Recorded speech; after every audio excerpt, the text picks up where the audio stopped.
Hello friend, welcome to my channel Savita Tomar. आज हम आपको आशा भगवती का व्रत और कथा के बारे में बता रहे हैं। ये व्रत स्त्रियों को श्राद्धों में ही अश्विनी कृष्ण पक्ष की अष्टमी से प्रारंभ कर 8 दिन तक करना चाहिए। 8 गुना को गोबर मिट्टी से चौका देकर आशा भगवती की कहानी सुने। फिर 8 गुनों पर 8-8 धूप, 8-8 पैसा, 8-8 की 1-1 सुहाली तथा 1-1 फल चढ़ावें और 8-8 रोले की 8-8 काजल की बिंदी रखें। 8 कुनों पर 1-1 दीपक जलावें। इस प्रकार नित्य प्रति 8 दिन तक पूजा करें और कहानी सुने। 8वें दिन 1-1 सुहाग पिटारी 8 कुनों पर चढ़ावें और इसी दिन व्रत भी रखे रहें। व्रत वाले 8वें दिन 8 सुहाली का बायना काट कर सासू जी को दे देवें और स्वयं भी 8 सुहाली तथा फल एक समय खाकर व्रत रहें। इस प्रकार ये व्रत 8वें वर्ष तक करें। 9वें वर्ष में उज्जवल करें। आशा भगवती का पूजन करना चाहिए। इसके लिए 9 सुहाग पिटारी मंगावें जिसमें सुहाग की सभी वस्तुएं होवें। फिर 8 सुहाग पिटारी तो 8 कुनों पर चढ़ा देवें और सुहाग पिटारी अपनी सासू जी के पाँव लगाकर दे देवें। 8 सुहाग पिटारियों में 1-1 सुहाली भी रख देवें। इसके बाद 8 सुहागिनी ब्राह्मणों को भोजन कराकर प्रत्येक को 1-1 सुहाग पिटारी व दक्षिणा दे देवें। आशा भगवती की पूजा करने के बाद कहानी सुननी चाहिए। कथा। हिमाचल नाम का एक राजा था। उसकी 2 लड़कियां थीं। एक का नाम गौरा देवी, दूसरी का नाम पार्वती था। एक दिन हिमाचल ने उन दोनों लड़कियों को अपने पास बैठाकर पूछा कि तुम दोनों किसके भाग्य से खाती हो। इस पर पार्वती ने कहा, मैं अपने भाग्य का खाती हूँ तथा गौरा बोली, मैं आपके भाग्य का खाती हूँ। ये सुनकर राजा ने अपना पुरोहित बुलाया और कहा, पार्वती के लिए भिखारी वर और गौरा के लिए राजकुमार की तलाश करो। पुरोहित राजा की आज्ञानुसार वर की तलाश करने के लिए घर से निकल पड़ा। एक दिन पुरोहित जी एक रास्ते से जा रहे थे कि रास्ते में शिव जी भिखारी का रूप धारण कर बैठे दिखाई दिए। पुरोहित ने पार्वती का विवाह उस भिखारी के साथ तय कर दिया और एक बहुत ही सुंदर राजकुमार से गौरा का विवाह तय कर दिया।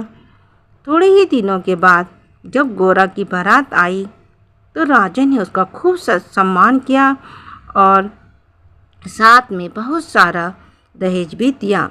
लेकिन जब पार्वती की बारात आई तो राजा ने कुछ भी सत्कार नहीं किया, केवल कन्यादान देकर पार्वती को विदा कर दिया। शिव जी पार्वती को लेकर कैलाश पर्वत पर आ गए। पीछे जब पार्वती जहाँ कदम रखे वहीं की घास जल जाती। ये देखकर शिव जी ने पंडितों को बुलाया और इसका कारण पूछा। तब पंडितों ने सोच विचार कर बताया कि पार्वती जी और इनकी भाभियाँ आशा भगवती का व्रत करती थीं। इनकी भाभियों ने अपने अपने पीहर माँ के घर जाकर उज्जवल व्रत किया, किंतु पार्वती ने उज्जवल नहीं किया। यदि पार्वती जी भी अपनी माँ के घर जाकर व्रत और उज्जवल करें तो सब दोष दूर हो जाएगा।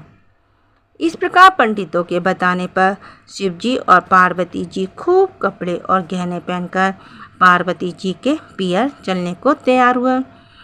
कुछ दूर जाने के बाद इन्होंने देखा कि एक रानी के बच्चा होने वाला है। वे बहुत कष्ट में पड़ी है। ये देखकर पार्वती जी शिव जी से बोली, हे नाथ, बच्चा होने में बहुत कष्ट होता है, अतः आप मेरी कोख बंद कर दो। शिव जी ने कहा, तुम कोख बंद मत करवाओ, अन्यथा पीछे बहुत पछताओगी। फिर जब आगे चले तो देखा कि एक घोड़ी के बच्चा हो रहा है, उसे भी बहुत कष्ट है। ये देखकर पार्वती जी ने शिव जी से हट किया कि मेरी कोख बंद कर दो, तभी आगे चलूँगी, बच्चा होने में कष्ट होता है। शिव जी ने पार्वती को बहुत समझाया कि कोख बंद कर देने से बाद में तुम्हें बहुत पछतावा होगा, परंतु पार्वती न मानी। अंत में निराश होकर शिव जी ने पार्वती जी की कोख बंद कर दी। तब ये दोनों सज धज कर आगे चले। उधर गोरा ससुराल में बहुत दुखी थी। इधर जब पार्वती शिव जी के साथ अपने पीहर पहुंची तो उनके माता पिता उन्हें एक एक न पहचान सके। जब पार्वती जी ने अपना नाम बताया तब राजा रानी बहुत खुश हुए। राजा को अपनी कही पुरानी बात याद आ गई। उन्होंने पार्वती जी से पुनः पूछा कि तो किसके भाग्य का खाती है। पार्वती जी ने तुरंत उत्तर दिया कि मैं अपने भाग्य का खाती हूँ। ऐसा कहकर पार्वती जी अपनी भाभियों के पास चली गईं। वहाँ जाकर देखती हैं कि वे आशा भगवती का व्रत और उज्जमन कर रही हैं। ये देखकर पार्वती जी ने भाभियों से कहा कि मेरे उज्जमन की कोई तैयारी नहीं है, वरना मैं भी व्रत और उज्जमन करती। तब भाभियों ने कहा, हे पार्वती, तुम्हारे क्या कमी है, तुम्हारे केवल कहने की देर है, शिव जी स्वयं ही सब तैयारी कर देंगे। पार्वती जी ने शिव जी से कहलवाया कि मुझे व्रत और उज्जमन करना है। तब शिव जी ने पार्वती जी के पास एक मुंदरी भेंट भेज दी और कहलवा दिया कि इससे जो मांगोगी वही मिल जाएगा। पार्वती जी ने मुंदरी से उज्जमन की सभी सामान मांगे। मुंदरी ने तुरंत सभी सामान में 9 सुहाग की पिटारी सहित ला दिया।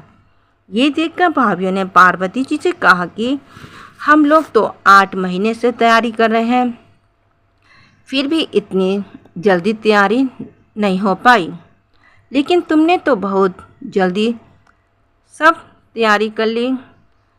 फिर सब ने खूब धूमधाम से उज्जमन और व्रत किया। इसके बाद राजा ने शिव जी को भोजन करने के लिए बुलाया। उन्हें खूब मिठाई और सुंदर सुंदर भोजन कराए।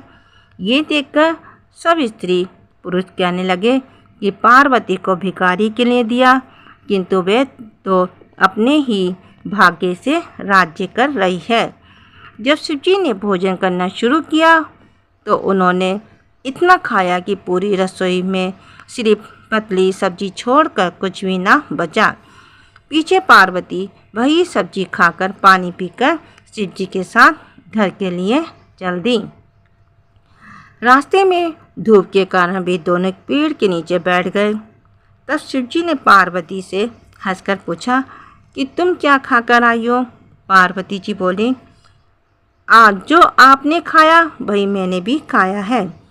शिव जी ये बात जानते ही थे कि पार्वती जी ने केवल सब्जी खाई है। इस प्रकार शिव जी को हंसी आ गई और बोले कि तुम तो सिर्फ सब्जी खाकर और पानी पीकर आई हो।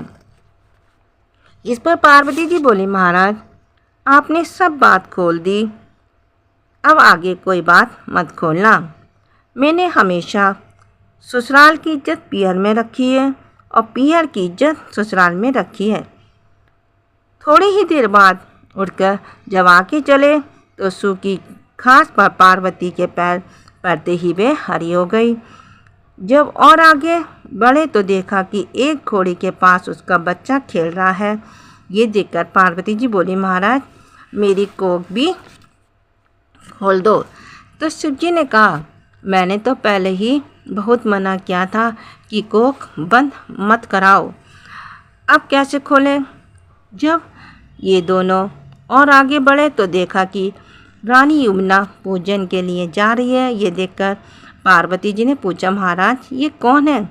शिव जी ने कहा, ये वही रानी है जो कष्ट में पड़ी थी, इसके लड़का हुआ है। तब तो पार्वती जी शिव जी से हट पड़ गई कि मेरी भी कोख खोलो। पार्वती जी का हट देखकर शिव जी ने मेल से गणेश जी को बनाया।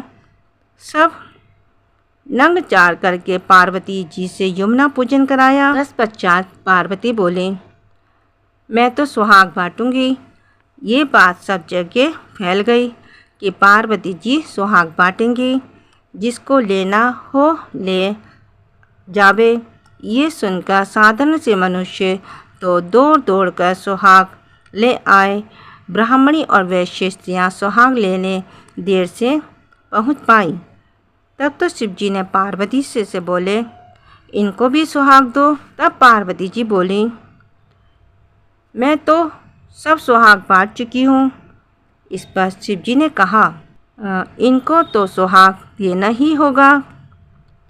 तब उन स्त्रियों को भी पार्वती जी ने थोड़ा थोड़ा सुहाग दे दिया। इस प्रकार किसी को सुहाग के लिए निराश ना होना पड़े।